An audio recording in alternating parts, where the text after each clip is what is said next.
Hey folks, so apologies for not being with you for some time. I've been having loads of work done at home and I've only just got the garage back in some sort of semblance of normality. So we had all the garage doors replaced and I had to move everything from the front of the garage to the back, so it just meant piling everything up. We also had the drive resurfaced and all that, so it's just been an absolute catastrophe. Well, it's just been a mess for the last couple of months really. Anyway, so I thought today I'd get back on the 550D1 and have a bit of a or start some more of the restoration work, and been scuppered at the first hurdle unfortunately. Yeah, let's just have a look at some of the parts. Yeah, I've been quite surprised at the condition of some of the parts when I've cleaned the bike down. I've just had the pressure washer on some of the bits, and I think quite clearly it was powder coated at some point. This is the rear brake torque link, I think it's referred to as, the bar that goes between the swing arm and the rear brake caliper.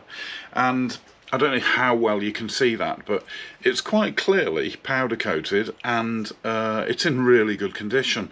So I thought, well, I'll do the same. I'll power wash the swing arm to see how good potentially that is and whether that'll need painting, because I don't think I'll get that any better, and I really don't think it needs painting. Unfortunately, the swing arm isn't in a great it isn't in great shape. I think I'm going to have to replace it. Let's just take a look. So as you can see here, it's got a great big hole in it. So let's just move that so you can get a better look, hopefully. Yep, so I don't know how well you can see that, but yeah, it's a great big hole. Just get a screwdriver. Yeah, so great big hole. Now I don't know whether that looks like it's been welded before, or whether that's just the track, if you like, of the corrosion. But I mean, it's quite clearly gone there, so that rotten as you like. I don't think that's going to be a case of something that would be welded up, I mean, you know, or a plate put on. Don't know if anybody's got an opinion about that, but I was thinking I'm going to have to see if I can find a replacement swing arm. I have got one, but it's for a Z550, and the fittings are different on the on this side, so we're not going to get that unfortunately, because this is, move your arm. This is where, sorry, that bar fits here, and there isn't this fitting on the Z550, and I guess it's because it's a drum brake, so it wouldn't be there, would it? So yeah, we're going to have to find something else. The frame, I don't know if I mentioned it before, but the frame is in remarkably good condition. Let's just take it outside and have a bit of a look at that. Again, I've power washed it this morning, and as you can see, it's in really good condition. So I think with a bit of polishing up, that'll come up a treat. So I don't think it's going to be worth. I think I'll have to do something with these bottom.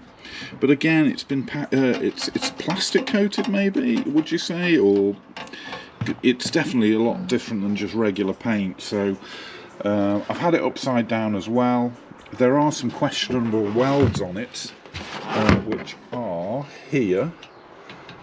And here, and this is the mounting for the centre stand, I believe, so we'll have to think about that, whether we reinstate it or not. But yeah, we'll have to. I've got some good friends who, my good friend Wayne is a welder, so I'm sure he could sort that out for me.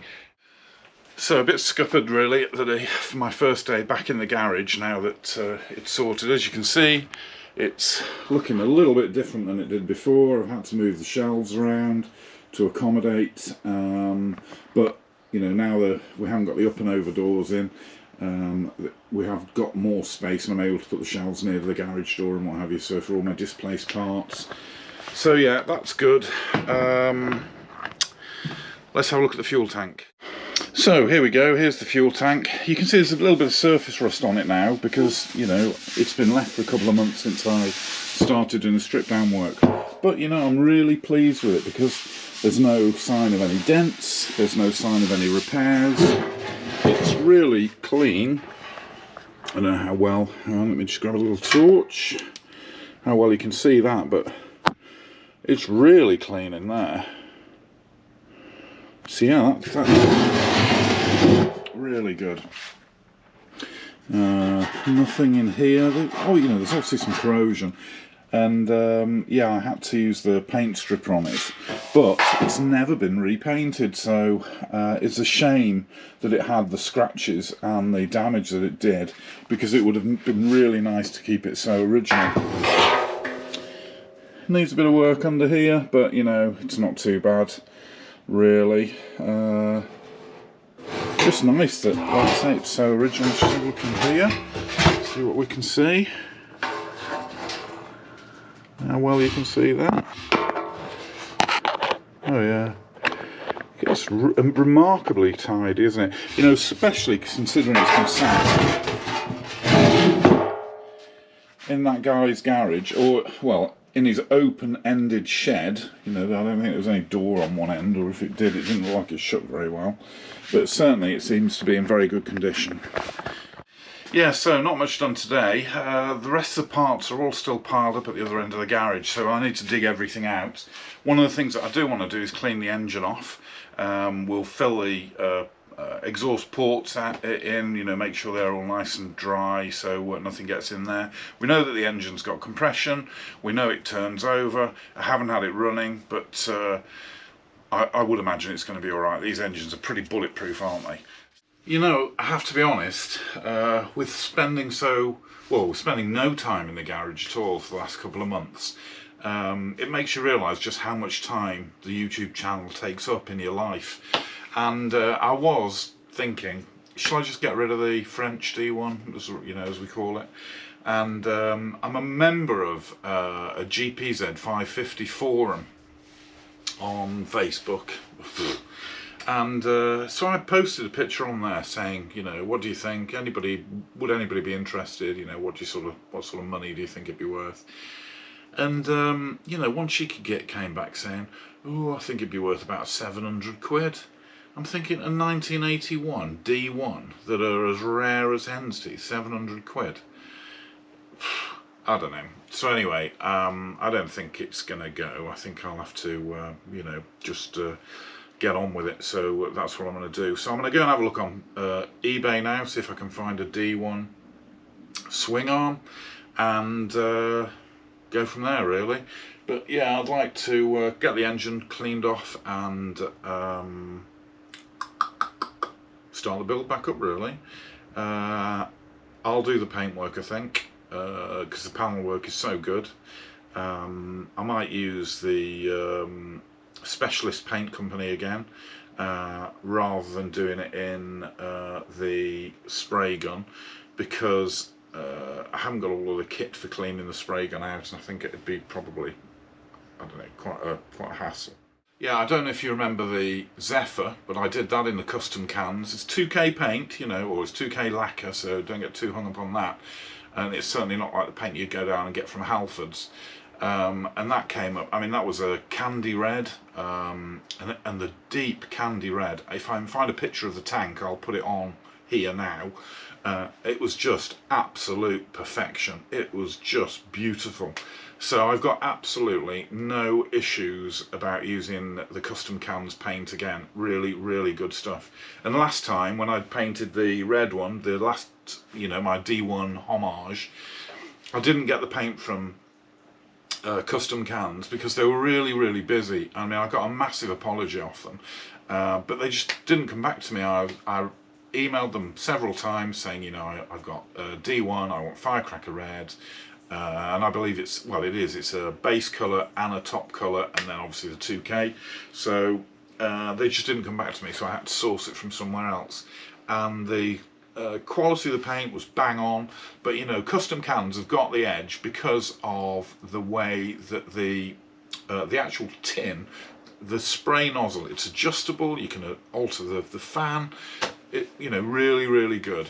and there's plenty of YouTube videos out there which show the quality of paintwork that you can get from some of these proper 2K cans. So I'm not, there's no snob value with that. I reckon we can do a really good job again using that stuff. So that's probably what we're going to do. But I'm going to try and budget it this time, because I don't know whether I want to keep it. I've obviously got my really nice D1 here, and it's a lovely bike to ride. Obviously I had some issues with it last time I went out, but it's a great bike. Would it be my daily rider? I'm not sure. I still love the Transalp, is just so good.